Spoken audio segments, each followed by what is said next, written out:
为嘛解冇 AI 自然嘅少数族群语言可能会消失下降？也唔係講 AI 會直接攞這種語言實體。下精準來講，係當生活、學習、工作、媒體和公共服務全部行業 AI 時代，也沒有這種語言冇地列到公渠度出現，該語言就會喺新嘅日常生活度慢慢冇維起。提這個原因係所謂能見度嘅問題，睇語言從人文翻譯有大量描述、書寫、字幕、新聞和語音資料 ，AI 自然係會聽、會讀、會寫。少數族群語言資料少，無形就常常聽唔識、翻唔準、寫唔自然。Stanford HAI 討論大自然語言時就指出，語言資料量嘅差距會直接影響 AI 模型嘅能力。換句話講，語言那冇資料 ，AI 就冇法圖學 ；AI 那冇法圖學，後生人就很難在科技工具度使用兩種語言。第二個原因係教育入口會改變，以前人學母語，靠屋下種頭，學教老長輩，而下後生人學東西，當到世界靠手機、手機、字幕、語音處理和聊天機器人。讓 AI 冇自然冇這種語言，該語言就會在學習入口度缺失。一種語言拿啲手機度打唔出，這語音輸入度聽唔識，這字幕工具度生唔出，這翻譯內通度亂翻，後生人就會自然轉移用下方便嘅大語言。兩種轉換唔一定係突然自家語言。接上係生活工具並應選擇。第三個原因係文化內容會被重新分配 ，AI 會幫人做短視頻、podcast、新聞摘要、搜尋答案、口唱內容。那少數族群語言冇資料、冇模型、冇詞形、冇語音，該文化嘅故事就很難被重新製作、重新分享。Internet Policy Review 有研究用 digitally 字段翻譯language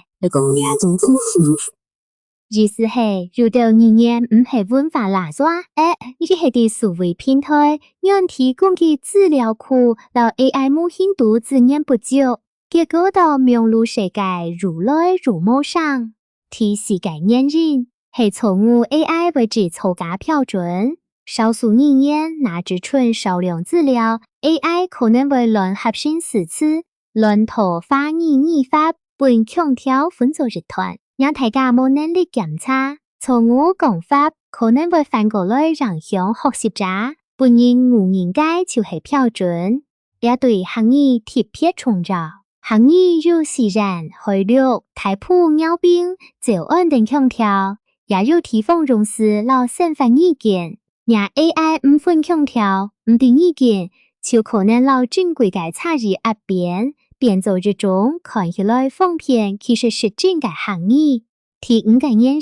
係資料主權和文化處理。UNESCO 到原住民族語言10年強調，語言保存唔單淨係熟悉資料，還要尊重社群參與、構造故事、記憶。長輩嘅聲音唔係冇足嘅資料，背後有社群權利和文化責任。讓 AI 素材化同時冇回饋、冇處理嘅情形下，使用少數語言資料可能會變成文化批求詞。反過來講，讓社群自家參與嘅資料當隨者做校正，本身個回到社群 ，AI 就可能成為語言復振嘅工具。就算先進 AI 模型在台語言表現當好，遇到台灣原住民族語也類大自然語言能力還係明顯不足，也證明少數語言唔會自動本 AI 照顧到。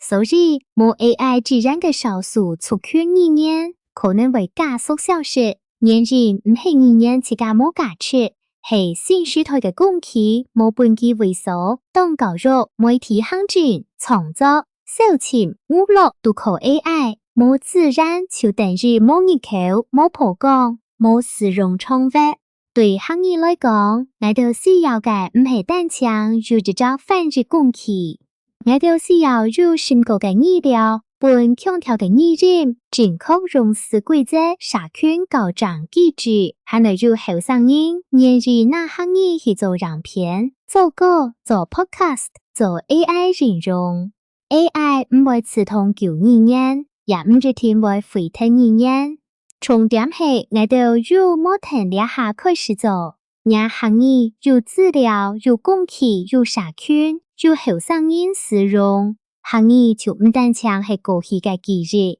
未會係未來嘅聲音。